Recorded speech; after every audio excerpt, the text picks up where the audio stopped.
is King Ryan Garcia.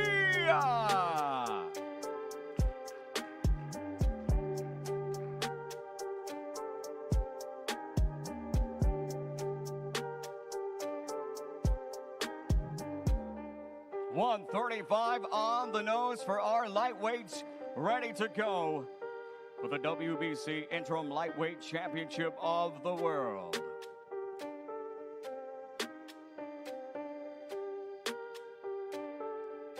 Again, ladies and gentlemen, this fight will air at 5 p.m. here in the United States, 5 p.m., 11 p.m. in the United Kingdom. This fight will be streamed all over the world on DAZN.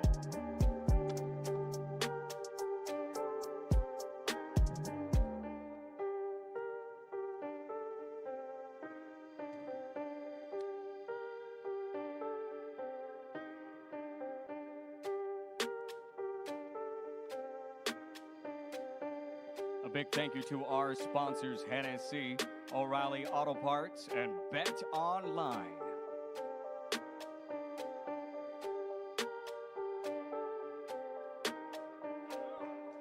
There they go, ladies and gentlemen. Posing for the cameras, 12 rounds, WBC Interim Lightweight Championship of the World.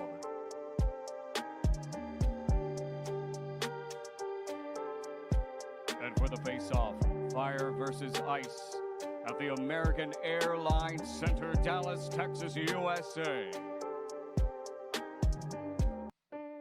It is official here. It is golden time! Ladies and gentlemen, ready to go!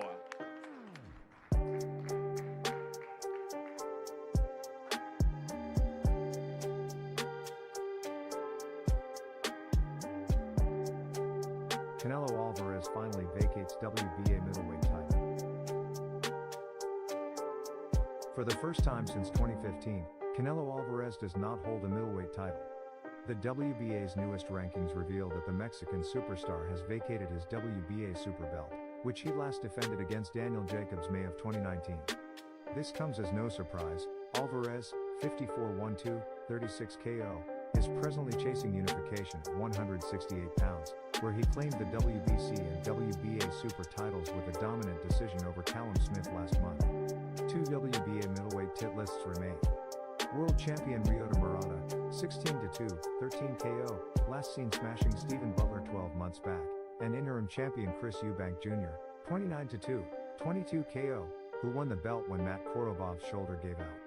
In a sane world, Murata would be elevated to super champ, but that's far from a given.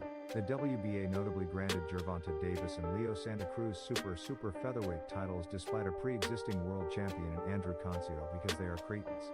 They also have an elevated Shukan to super featherweight champion despite Santa Cruz leaving the division ages ago. What I'm saying is to expect Eubank against number 5 Sergio Martinez for the super belt by the end of spring.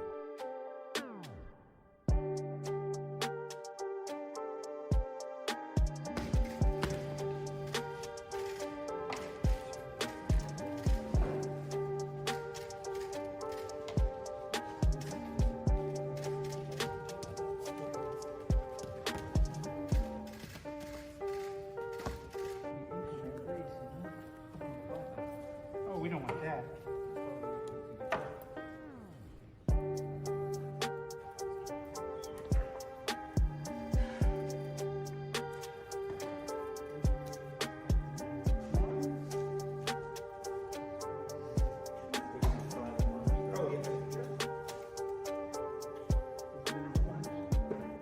And these are your number ones?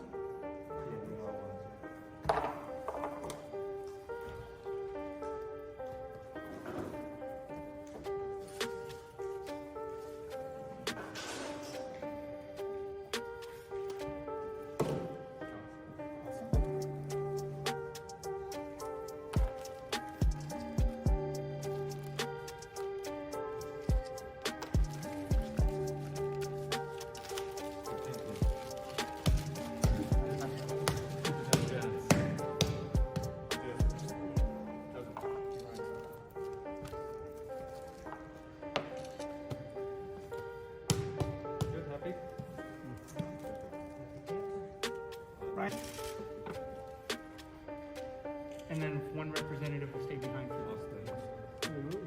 Yep. Okay, gentlemen. Good luck. Good luck. Good luck. Good luck.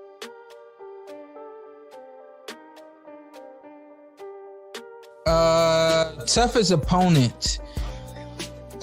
I think answering this, I think a lot of people are gonna say I'm hating, but I think that Keith Thurman was a tougher opponent for me than Errol Spence Jr.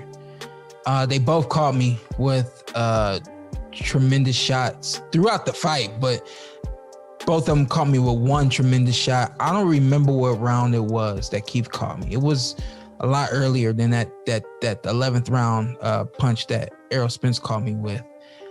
With Keith, it might have been maybe around 7 or 8, something like 7 was the first one that came to mind, but I wasn't sure. I was able to recover quickly, and I mean, it was the exact same feeling. It was like just the snap of a finger, you're gone, and the snap of the finger, you're back. And I remember with Keith, he caught me with the shot, and I saw him, and I grabbed him. And then, I mean, I'm basically grabbing him. I don't think he realized that he hurt me.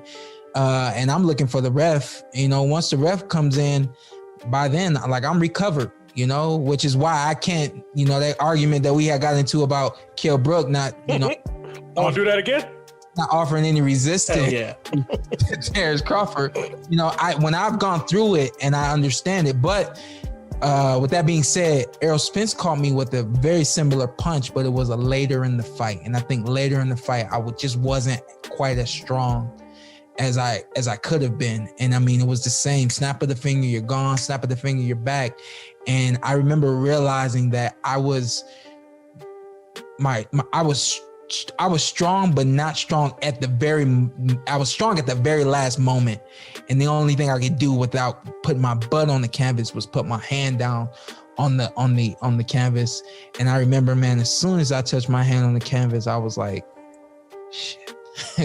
that kind of diffused me for a little bit, deflated me for a little bit. But when you ask who's the hardest puncher, they both caught me with very similar shots, and they both had the same type of effect. The only difference is one caught me a little later, and I think that it was more it was more noticeable. It was just, I wasn't quite as strong at that point.